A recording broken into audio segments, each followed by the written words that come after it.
This past fall, Written from the Costume Collective reached out to me saying they had set aside a rack of clothing that was too damaged for them to be able to put in their rental selection, and wondered if I'd be interested in purchasing these sort of wounded birds. So I took a drive there, and this was one of the dresses, and I had been waiting to get at this one.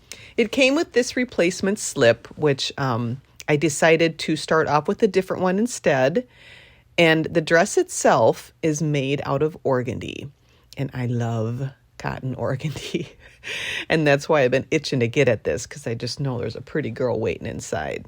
So the big issue with this is a whole chunk of the front ruffle is missing, and there's holes in it, and of course it needs to be cleaned. But I'm going to address each one of these things, but first let's give it a bath.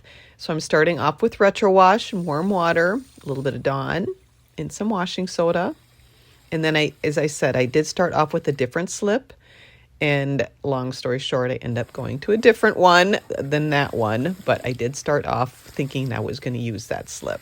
So I put the two in together, and then I let it soak for an hour. And my goodness, we have some dirty water.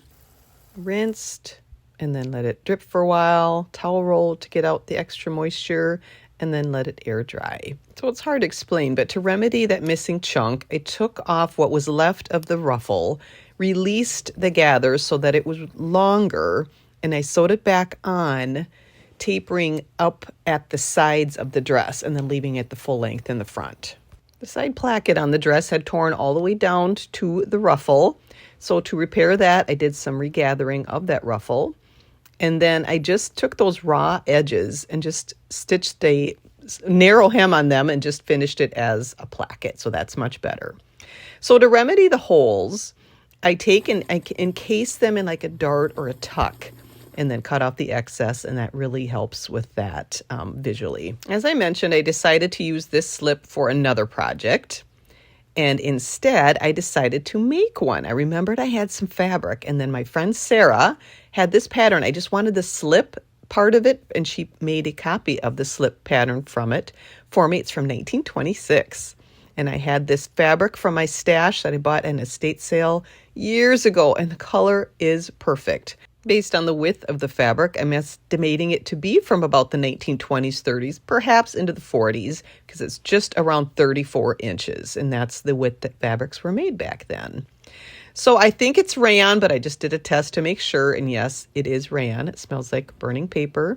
So just to avoid any possible future shrinking, I'm going to pre-wash it. So I kind of measured off roughly what I was going to need for the slip, and then did some retro wash. And even though this is never been used, yes, things get dirty after the decades. So did a rinse in cold water and let it air dry.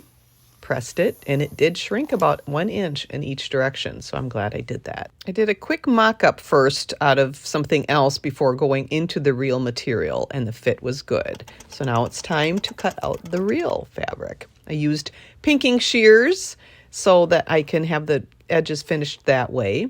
And then I used a vanishing marker to do the markings on the garment. And then here is the way you're supposed to hand finish at the ends of darts. Did some pressing, stitched the back to the front. It's a very easy, simple garment. A little finger pressing here before the actual pressing of the seams.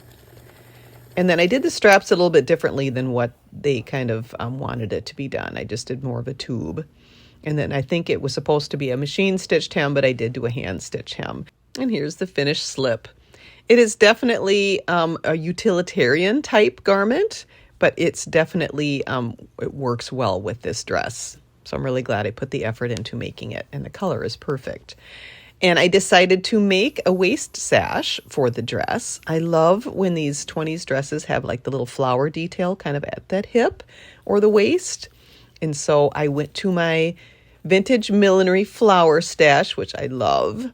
And then I found this perfect velvet flower. And then I took some of that slip fabric, you know, the extra bits that remained, and took this strip and did a gathering stitch along the selvage edge, fringed the other edge to kind of make this rosette, because I just wanted to give a base for the flower. So I stitched that by hand. And then there's this metal base that is both a pin back and a clip-on. So that I'm going to sew that onto. So I put some holes in it so that I could attach it. I didn't want to use glue, so I know I could make it easier, but I just wanted to sew it. But before we see everything together, I just took it outside so that I can show why I love cotton organdy.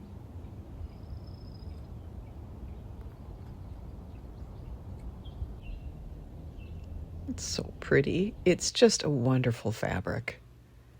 And here are the befores and afters. And here it is with the waist sash, which is removable.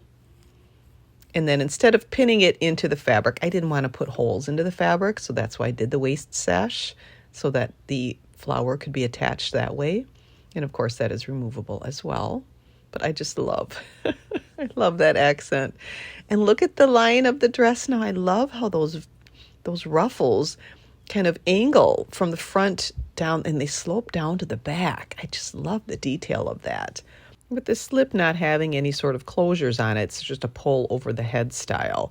It is a bit fuller than the dress, but actually putting that waist sash on kind of helps minimize that. But the color was perfect, and I'm happy with how that ruffle in the front, you can't really tell that chunk is missing. It's more even now, evenly distributed. I think this dress may have been worn as a bridesmaid's dress in the mid-1920s. How wonderful would that be for this dress to be worn once again for another wedding 100 years later?